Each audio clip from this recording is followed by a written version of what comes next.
ગોકળ ગતિ। જી હા, રાજકોટ જિલ્લાના ધોરાજીમાં રેલવે ફાટક મુક્તિ માટે શરૂ કરાયેલો રેલવે ઓવરબ્રિજ આજે સ્થાનિક લોકો માટે રાહત નહીં પરંતુ મોટી મુશ્કેલી છે। 2 વર્ષ પહેલા શરૂ થયેલી આ કામગીરી આજે પણ અધૂરી છે।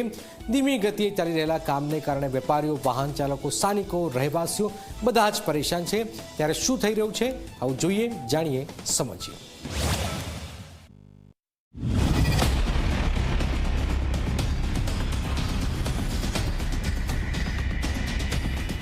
ધોરાજીના જૂનાગઢ રોડ પર રેલવે ફાટકથી મુક્તિ મળે તે માટે આ ઓવરબ્રિજનું નિર્માણ કાર્ય શરૂ કરવામાં આવ્યું હતું। શરૂઆતમાં લોકોમાં આશા હતી કે બ્રિજ બની જશે તો ટ્રાફિકની સમસ્યા દૂર થશે, પરંતુ 2 વર્ષ વીતી ગયા છતાં બ્રિજની કામગીરી હજુ સુધી પૂર્ણ થતી નથી।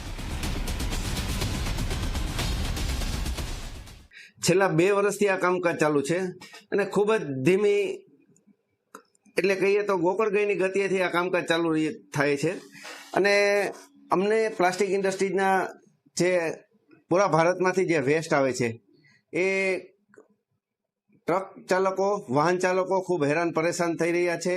અને આ જે ડ્રાઈવર એને કાઢવામાં આવ્યું છે, જે કોન્ટ્રાક્ટરે, એ ખૂબ જ બિસ્માર હાલતમાં છે। ત્યાં આજુબાજુના રહેવાસીઓને પણ ધૂળ અને ડમરીથી પરેશાન છે। અત્યારની સ્થિતિ એવી છે કે જ્યાં બ્રિજ બનવો જોઈએ ત્યાં ધૂળના વાદળો, ખખડી ગયેલો રસ્તો અને ખાડાઓનું સામ્રાજ્ય જોવા મળી રહ્યું છે। રેલવેના કોન્ટ્રાક્ટર દ્વારા યોગ્ય ડાયવર્ઝન ન કાઢવામાં આવતા રોજ હજારો વાહન ચાલકો મુશ્કેલીનો સામનો કરી રહ્યા છે।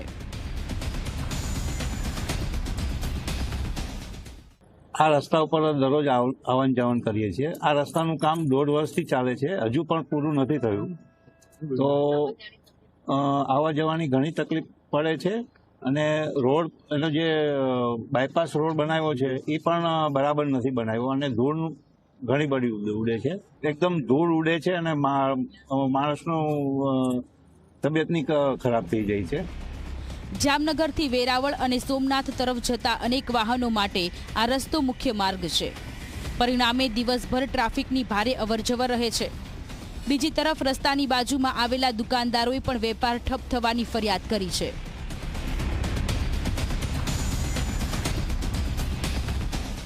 મારી પાછળ જોઈ શકો છો, છેલ્લા 1.5-2 વર્ષથી આ કામ ચાલુ છે।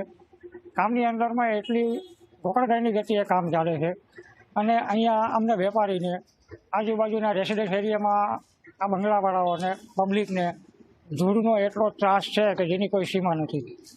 અવારનવાર અમે તંત્રને અને કોન્ટ્રાક્ટરોને રજૂઆતો કરવા છતાં પણ નથી અમને કોઈ સંતોષકારક જવાબ મળતો કે નથી આ પ્રશ્નનું કોઈ યોગ્ય નિરાકરણ થતું।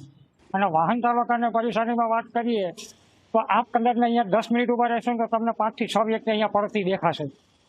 ખાસ કરીને વેપારીઓને કેવી પડે? વેપારીઓને સમસ્યાની અંદરમાં એટલી ધૂળ ઉડે છે કે જેની કોઈ સીમા નથી, હાંજ પડે, ગળા પકડાઈ જાય છે। સ્થાનિકોનું કહેવું છે કે ધૂળ અને ખરાબ રસ્તાના કારણે લોકો ત્રાસી ગયા છે। ખાડાઓને કારણે નાના મોટા અકસ્માતો પણ વારંવાર બની રહ્યા છે।